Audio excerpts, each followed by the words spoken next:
नमस्कार। ट्रेन, बस या घर के अंदर आप फ़ोन पे बात कर रहे हैं और अचानक नेटवर्क ब्रेक होता है। फ़ोन में आवाज़ की जगह नॉइज़ सुनाई देता है। फ़ोन पे गुस्सा निकालने के लिए आप उसको पटक देते हैं और इसी के साथ उस फ़ोन का खेल समाप्त होता है और एक नया फ़ोन आपके घर मेहमान बन के आ जाता है। लेकिन नेटवर्क प्रॉब्लम कभी सॉल्व नहीं होता। ये कहानी देश के हर घर, हर गाँव, हर बस स्टेशन, एयरपोर्ट में है। हालात ऐसा है कि लोग फ़ोन पे बात करते वक्त ये भूल जाते हैं कि कहाँ हैं और जाना कहाँ है। इसका गहरा रिश्ता है स्पेक्ट्रम एलोकेशन के साथ। क्यों? क्योंकि टेलीकॉम कंपनीज को मोबाइल स्पेक्ट्रम यानी फ्रीक्वेंसी बैंड एलोकेट किया जाता है सरकार की तरफ से। उसी फ्रीक्वेंसी बैंड में मोबाइल फोन्स के सिग्नल ऑपरेट करते हैं। अब जितना ज़्यादा यूज़र बेस उतना ज़्यादा बैंडविड्थ चाहिए। बैंडविड्थ मतलब समझिए कि 10 बसेस को एक साथ रोड पे चलाने के लिए आपको 10 लेन वाली सड़क चाहिए, लेकिन देश में सिर्फ 2 लेन की मोबाइल सड़क है। और यही रीज़न है कि वोडाफोन से लेकर एयरटेल और जियो का नेटवर्क भी बीच बीच में गायब हो जाता है। आज की वीडियो में हम आपको ऐसे अच्छे दिन के सपने दिखाएंगे जिसमें आप चाहे सबवे के अंदर ही क्यों ना हो या ट्रेन से, चाहे कोई जंगल या पहाड़ों में ट्रैवल ही क्यों ना कर रहे हो, लेकिन आपका मोबाइल इंटरनेट कभी बंद नहीं होगा। एलन मस्क, मुकेश अंबानी का जियो, एयरटेल और वोडाफोन ने कमर कस लिया है आपके मोबाइल के डाटा को बंद नहीं होने देने की। तो वीडियो को एंड तक देखिए, काफ़ी सारे ईस्टर एग्स मिलेंगे आपको और उसके साथ साथ चैनल को सब्सक्राइब भी कर लीजिए। पिछले काफ़ी दिनों से एयरटेल ने जियो के नाक में दम करके रखा है। ज़्यादा subscriber growth, better 4G service, ऐसे कई मामले में एयरटेल आगे है। इस बार इंडियन गवर्नमेंट के स्पेक्ट्रम एलोकेशन में भी एयरटेल सबसे पहला गोल मारा, उसका अनाउंसमेंट भी डायरेक्ट किया।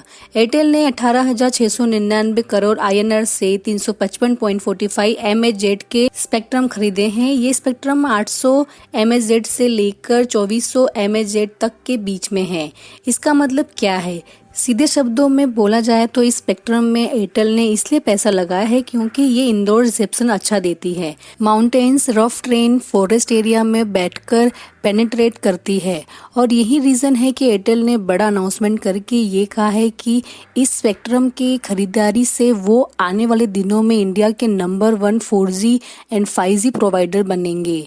हालांकि 5G का स्पेक्ट्रम बैंड अलग है, लेकिन फिलहाल 2021 में एयरटेल इन स्पेक्ट्रम से ही 5G का टेस्टिंग चालू कर रहा है। ये तो हुआ न्यूज़ अनाउंसमेंट, लेकिन अब समझते हैं कि एक टाइम पे जो इतने सारे मोबाइल ऑपरेट थे, सस्ता कॉल रेट दे रहे थे, उनका क्या हुआ? बहुत अच्छे नेटवर्क के टाइम से हम कैसे इस बैड नेटवर्क कवरेज जोन में आ गए? अब सबको 2G स्पेक्ट्रम एलोकेशन स्कैम याद होगा। उसमें चार्ज ये था कि कम दाम में कमीशन खा के स्पेक्ट्रम को बेच दिया गया है, यानी अगर उसको ज़्यादा दाम में बेचा जाता तो 12,000 गुना ज़्यादा प्रॉफिट होता। ये नहीं हुआ था, इसलिए स्कैम है, क्योंकि सरकार के इनकम में लॉस हुआ है। अब जब नई सरकार आई तो स्कैम अक्यूज को तो कुछ खास हुआ नहीं, लेकिन स्पेक्ट्रम सरकार ने वापस ले लिया, यानी 4 लेन हाईवे टू 2 लेन बना दिया गया। जिन्होंने कम पैसे में वो स्पेक्ट्रम लिया था वो बैंक करप्ट हो गए।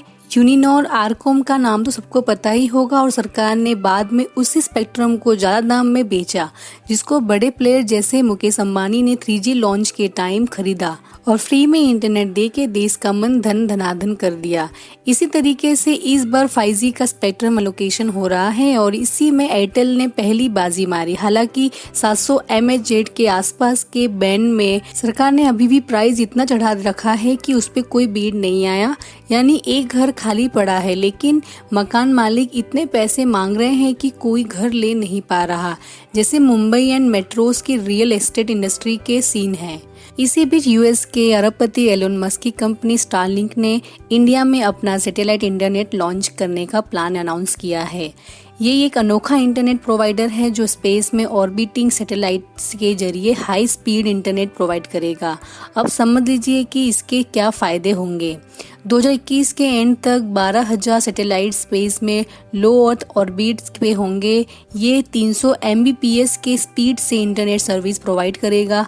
फिलहाल ये बेटा फेज में है, यानी सिर्फ first come first service basis पे कनेक्शन दिया जाएगा। स्टारलिंक के प्रायोरिटी में सबसे पहले मेट्रोज होंगे, बाद में पूरे देश में कवरेज मिलेगा। स्टारलिंक के वेबसाइट में जाके ऑनलाइन अप्लाई करना होगा।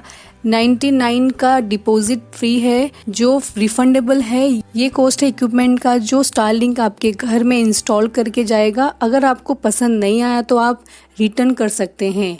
अब एक बात समझ लेते हैं। 5G का फ्रिक्वेंसी रेंज है 28 GHz से ऊपर का और स्पीड है 10 Gbps से लेके 100 Gbps का। वहाँ पर स्टारलिंक बोल रहा है मैक्स 300 Mbps का। तो इसमें फ़ायदा क्या है? फ़ायदा ये है कि ये सैटेलाइट से डायरेक्ट आएगा आपके घर में, यानी बीच में कुछ खराब होने का टेंशन ही नहीं। और कोई भी लोकेशन हो, गांव, गली या पहाड़, सब जगह ये इंटरनेट आसानी से पहुंच सकता है क्योंकि ऊपर से बीम किया जाएगा। क्या इसका एनवायरनमेंट पे कुछ इफ़ेक्ट होगा? हर दिन अगर आप मिलीमीटर वेव फ्रिक्वेंसी रेडिएशन को फेस करते हैं तो क्या कैंसर जैसे बीमारी बढ़ने के चांसेस हैं? इस पर कोई इंडिपेंडेंट स्टडी अब तक नहीं की गई है क्योंकि बहुत सारा पैसा इन्वॉल्व है इस पूरे प्रोजेक्ट में और कोई नहीं चाहता कि इस 5G के बारे में कोई नेगेटिव न्यूज़ आए। लेकिन आने वाले दिनों में हमारी दुनिया शायद बिल्कुल ही अलग दिखेगी। वो दुनिया कैसी होगी ये जानने के लिए हमें थोड़ा इंतजार करना पड़ेगा। आशा करते हैं आपको ये वीडियो अच्छा लगा होगा। आपको नेक्स्ट वीडियो किस पे देखनी है आप हमें कमेंट पे बता सकते हैं और शेयर मार्केट की डेली अपडेट्स के लिए आप हमें इंस्टाग्राम पर फॉलो कर सकते हैं। वहाँ हम रोज शेयर मार्केट से जुड़ी अपडेट डालते रहते हैं। लिंक डिस्क्रिप्शन में वहाँ दिया हुआ है। वीडियो को लाइक, सब्सक्राइब, शेयर करना ना भूलिए। वीडियो को लास्ट तक देखने के लिए धन्यवाद।